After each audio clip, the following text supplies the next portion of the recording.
Hello everyone, आज हम शल्यतंत्र का बर्गस डिसीज़ ये रोग पढ़ेंगे। तो शल्यतंत्र में ये 10 मार्क में आता है।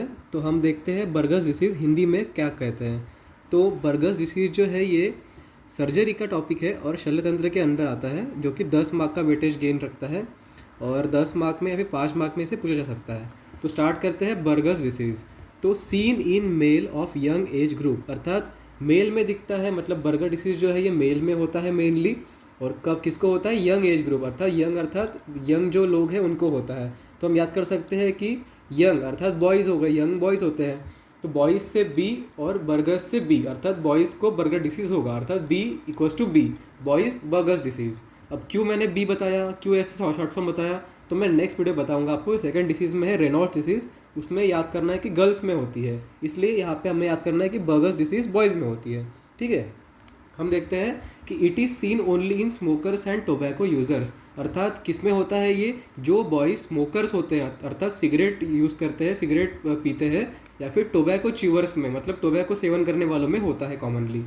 Always starts in lower limb, अर्थात हमेशा ये लोअर लिम्स में स्टार्ट होता है। लोअर लिम अर्थात क्या हुआ? पैरों में, पैरों से स्टार्ट होता है। May start on one side and later on another side, अर्थात एक पैर में पहले स्टार्ट होगा और दूसरे पैर में फिर से उसके बाद होगा, मतलब पहले एक पैर अफेक्ट होगा और फिर सेकंड लेग भी अफेक्ट होगा, दोनों पैर अफेक्ट हो जाएंगे।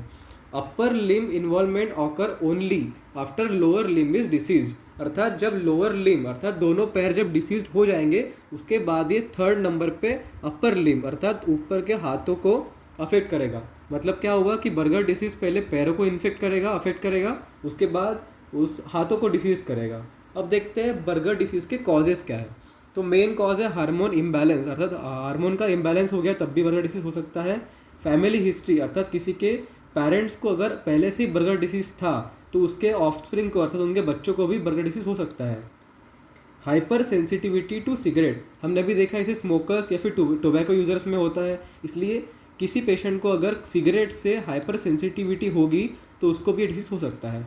रिकरेंट माइनर फिट इंजुरीज, अर्थात रिकरेंट मतलब बार बार छोटे छोटे कोई फिट इंजुरीज हो रही है, मतलब उसके पैर को कोई इंजुरीज हो रही है, कोई वुंड फॉर्म हो रहा है, उसको भी बर्गर डिसीज हो सकता है।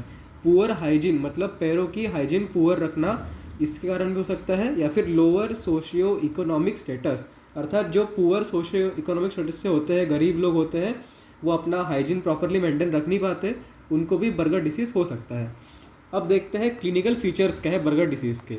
तो सबसे मेन हम देखते हैं कि पहला क्लिनिकल फीचर है कि common in male smokers between 20 to 40 years of age. मैंने ऐसे बताया कि बर्गर डिसीज़ बॉयज़ में होता है, क्यों? तो यंग है इसलिए बॉयज़। तो Buerger equals to boys, B equals to boys, B equals to Buerger, B B. तो common in male smokers between 20 to 40 years of age, इसीलिए इसको क्या कहते हैं? Also called as smokers disease. तो स्मोकर्स डिसीज़ कौन सी हो गई? तो Buerger disease is called as smokers disease. ये हो गया 1 मार्क का एमसीक्यू आपका। अब सेकंड क्या है? इंटरमिटेंट क्लाउडिनेशन इन फुट एंड काफ। अब क्लाउडिनेशन मतलब क्या होता है? तो क्लाउडिनेशन मतलब होता है कि pain in thigh, calf, buttocks.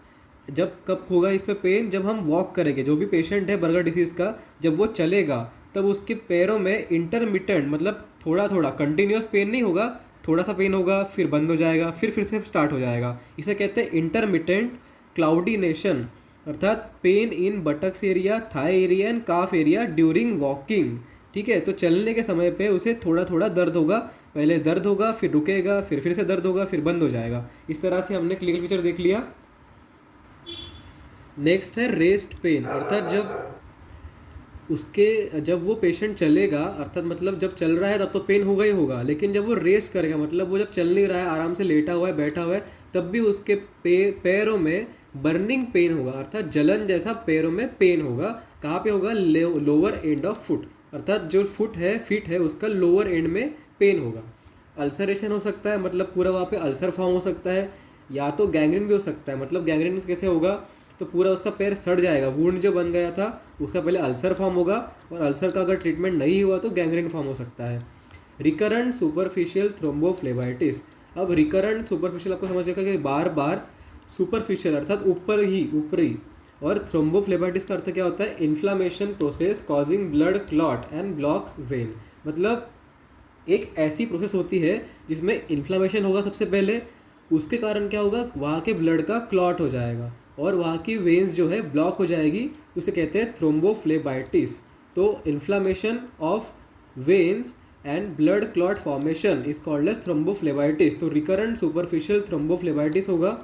Absence of pulse from distal to proximal, अर्थात डिस्टल से लेके प्रॉक्सिमल पार्ट तक पल्स का अब्सेंस हो जाएगा, मतलब अब जो पल्स है वो फील नहीं होगी। अब इसमें इन्वेस्टिगेशन क्या क्या करनी है, तो हीमोग्लोबिन करना है, ब्लड शुगर करना है, ट्रांसफीमोरल रेट्रोग्रेड एंजियोग्राम TFRA, तो ट्रांसफीमोरल रेट्रोग्रेड एंजियोग्राम करना है, ट्रांस ब्रैकियल एंजियोग्राम करना है TBA, और USG एब्डोमेन करना है। ट्रीटमेंट देखते हैं, तो ट्रीटमेंट सबसे मेन है कि निदान परिवर्जन, अर्थात जो हम सेवन कर रहे हैं अर्थात स्मोकिंग कर रहे हैं तो स्टॉप स्मोकिंग। वैसोडायलेटर्स लाइक निफिडिपिन, अर्थात जो वहाँ की वेन्स है जो कंस्ट्रिक्ट हो गई है, ब्लड क्लॉट हो गया है, उसके लिए वैसोडायलेशन मतलब वेन्स को डायलेट करने के लिए वैसोडायलेटर्स यूज़ करते हैं, जैसे कि निफिडिपिन हो गया 5 mg में देते हैं। एस्पिरिन जो ब्लड थिनर होता है, ब्लड को पतला करता है, क्लॉट को ख़त्म करता है, एस्पिरिन 75 mg दे सकते हैं। एनाल्जेसिक या फिर एंटी इन्फ्लामेटरी ड्रग जो कि ज़िरोडॉल SP होती है, जैसे pain killer analgesic aceclofenac diclofenac देते हैं। केमिकल सिंपैथेक्टोमी करते हैं, मतलब केमिकल के थ्रू सिंपैथेक्टोमी करते हैं। और अगर गैंग्रीन हो गई है तो गैंग्रीन का कोई इलाज नहीं है तो एम्पुटेशन इन गैंग्रीन कर सकते हैं। मतलब एम्पुटेशन मतलब जो भी पार्ट ख़राब हो गया है जिसमें भी गैंग्रीन फॉर्म हो गई है उसे हमको काट के फेंक देना है। इस हमने बर्गर डिसीज़ ख़त्म कर दी है यहाँ पे, और हम इसके बाद देखेंगे रेनॉल्ड डिसीज़, जो कि इससे ही कंपैरिजन में सेम है, बस ये बॉयज़ में होती है बर्गर डिसीज़, इसलिए B for boys, B for burgers, और रेनॉल्ड डिसीज़ होती है फीमेल्स में और ये अपर लिम्स में होती है। तो उसे हम नेक्स्ट टॉपिक में नेक्स्ट वीडियो में पढ़ेंगे। Thank you.